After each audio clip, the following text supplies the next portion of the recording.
Eu tô gravando esse vídeo de um lugar que talvez tenha um pouco de barulho e é, possa ter turbulências aí e tal. Mas vai dar certo. E eu também tô gravando de um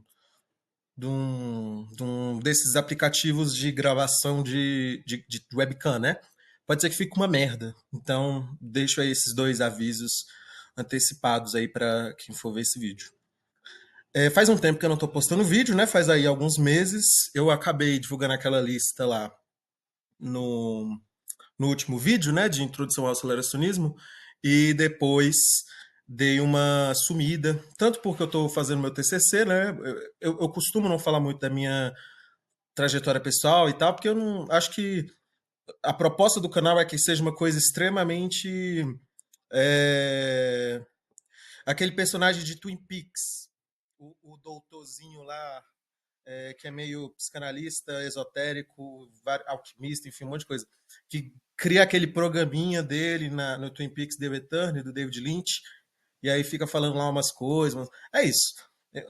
A proposta do canal não é ser uma tentativa de, tipo, ser o Gaio Fato do aceleracionismo, ser o Jones Manuel do aceleracionismo. Não é isso, assim. Tipo, eu não tenho agenda, não tenho programa, nada. Se um Peter Thiel, se um bilionário da vida quisesse me financiar, se aparecesse uma think tank aí, de direita, de esquerda, né, qualquer coisa e quisesse me pagar para eu divulgar ideias insanas e livro, né, querer, pô, ajudar a gente, estamos tentando aí, lutando para traduzir o Nick Land, lutando para traduzir o CCRU, se rolasse uma parada dessa, massa. Mas fora isso, esse canal ele é literalmente um espaço que eu uso para apresentar essas discussões, apresentar essas ideias. Não tenho interesse assim sei lá, dar explosão à coisa. E também recentemente, nesses últimos meses, surgiu assim um aglomerado de pessoas nas minhas redes, assim, às vezes no Twitter, às vezes numa outra, falando: ah, você é lá do canal do aceleracionismo, porque, querendo ou não, teve uma popularização do aceleracionismo no Brasil nos últimos 6 meses aí. Inclusive, aquele momento de dezembro, né, que eu divulguei a introdução, também estava já tendo a discussão em relação ao Eduardo Vieira de Castro, né? É, teve uma popularização, né? Teve um processo aí que foi um processo muito. Caraca, tá furado aqui, mas foda-se. Foi um processo muito disso, né? Dessa produção teórica tá se disseminando e tal. Eu pensei em gravar esse vídeo, mas como uma coisa curta, eu espero que não fuja dos 15 minutos, mas dissertando um pouco, assim, falando um pouco mais de qual é a minha real visão, minha percepção mais a nível da política, né? Então, enquanto eu estava nos vídeos falando muito de teoria, né? Eu estava falando muito. Infelizmente, eu estou fazendo essa dicotomia, né? De ação e teoria, de praxis e teoria e tal.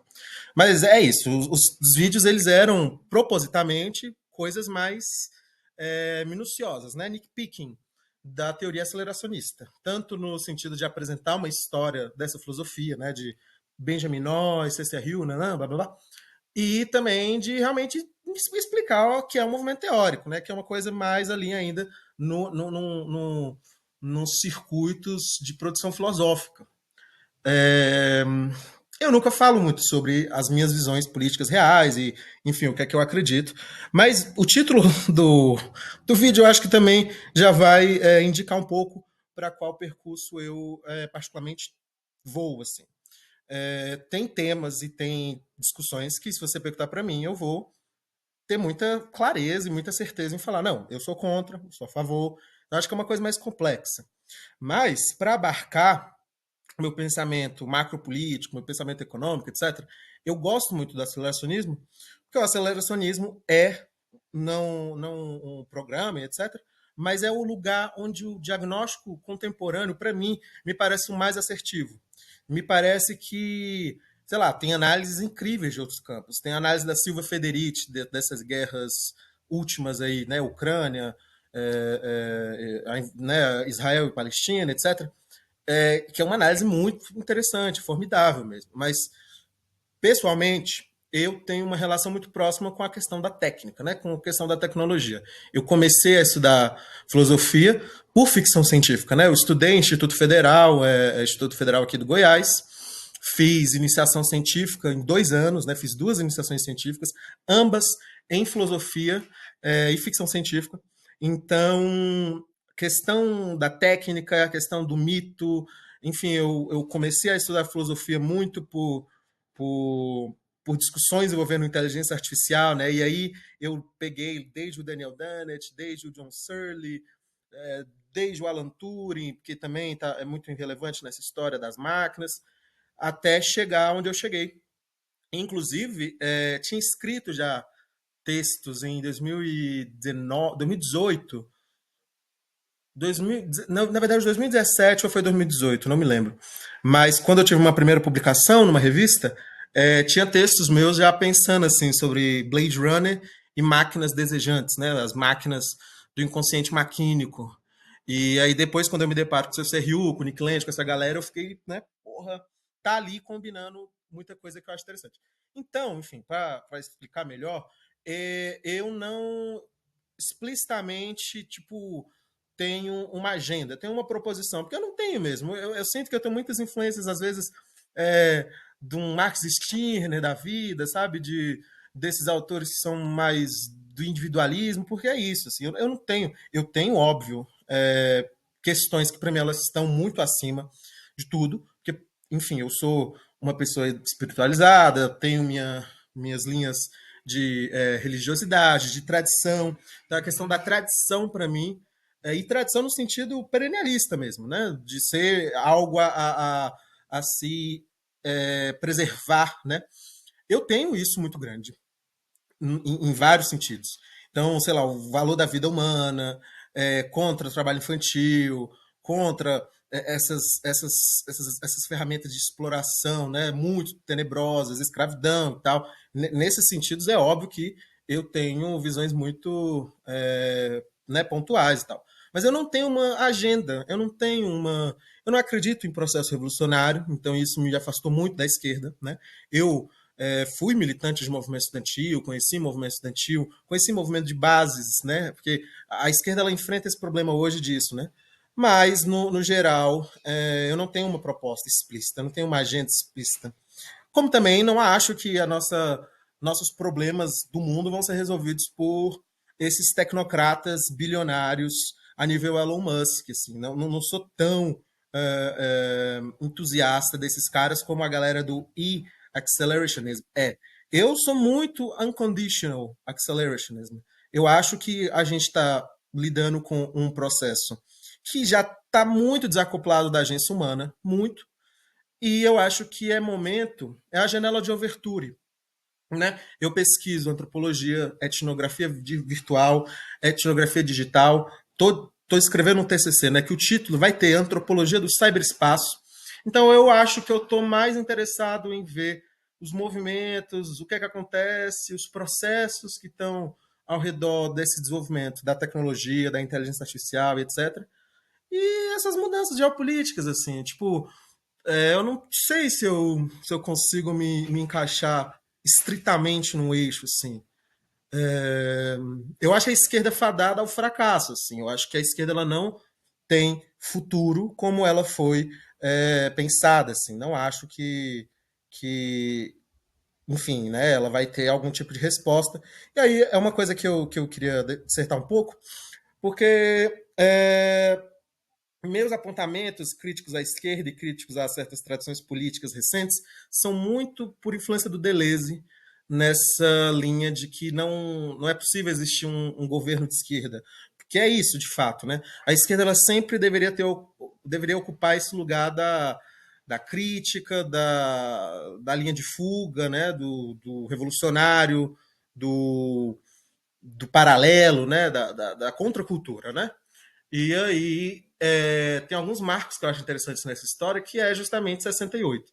Na real, para quem estiver interessado em entender um pouco mais aí da parada, eu não vou ficar explicando tudo também. Eu indico muito vocês lerem este texto aqui, ó. Alexandre Kojève, Hegel na França.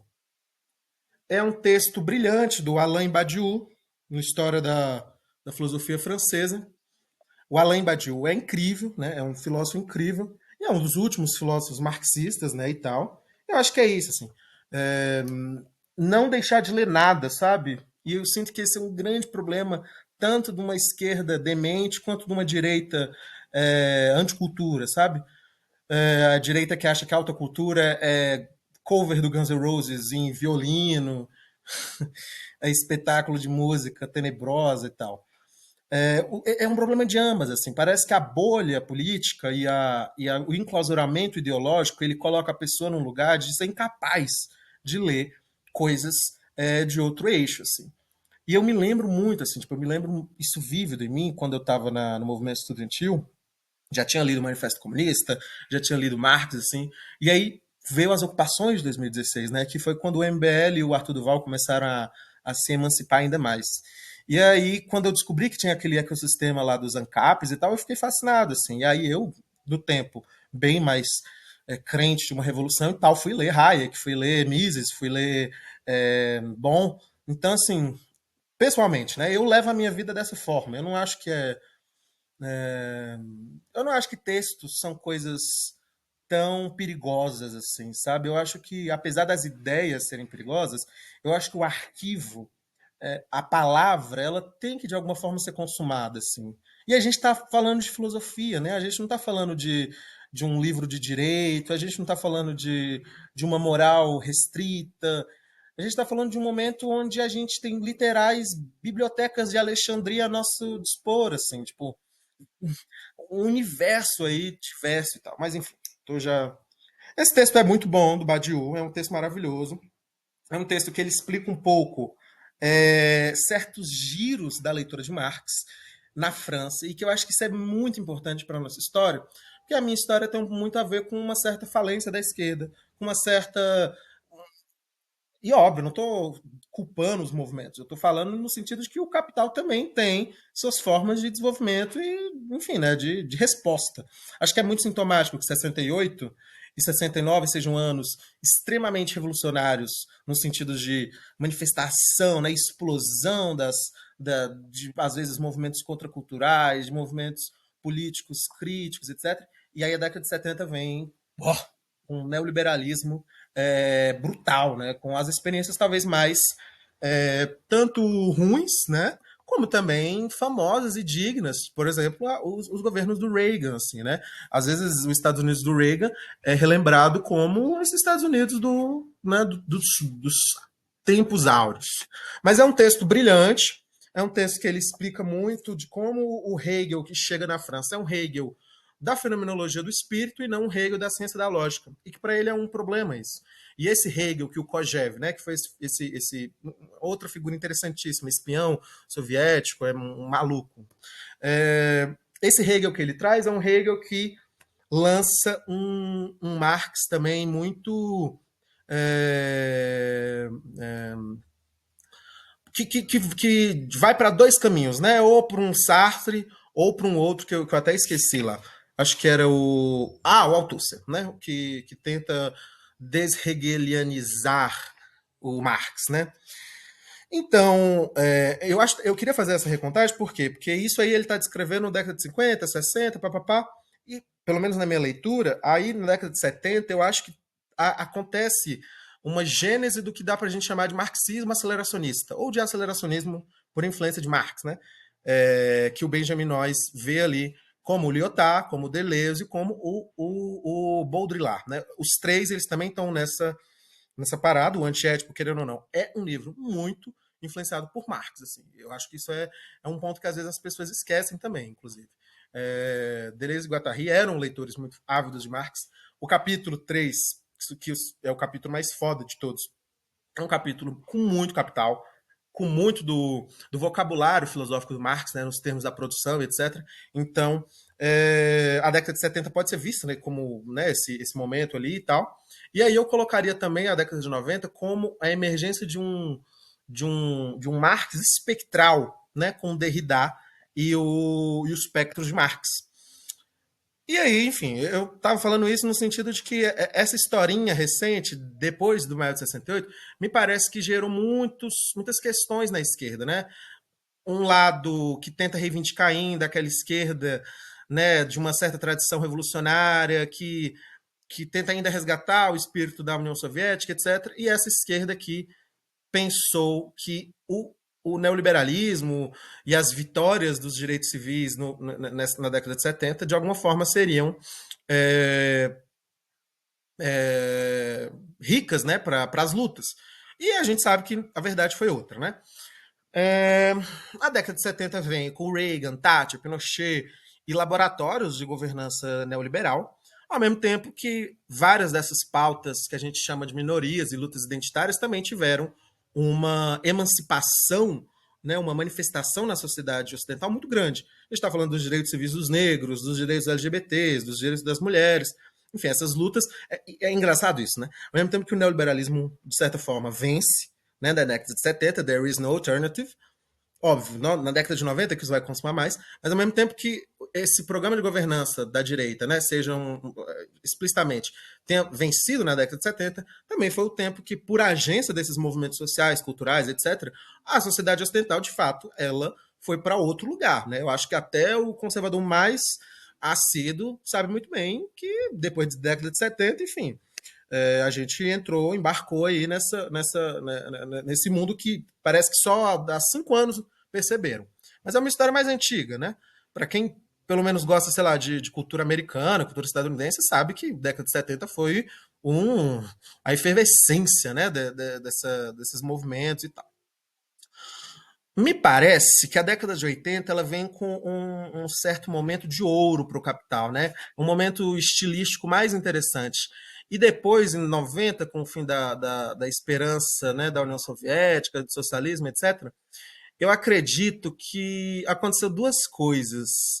É, aconteceu uma janela de oportunidade para as táticas e para os movimentos sociais terem uma certa emancipação e uma certa democratização dessas discussões, em todos os sentidos.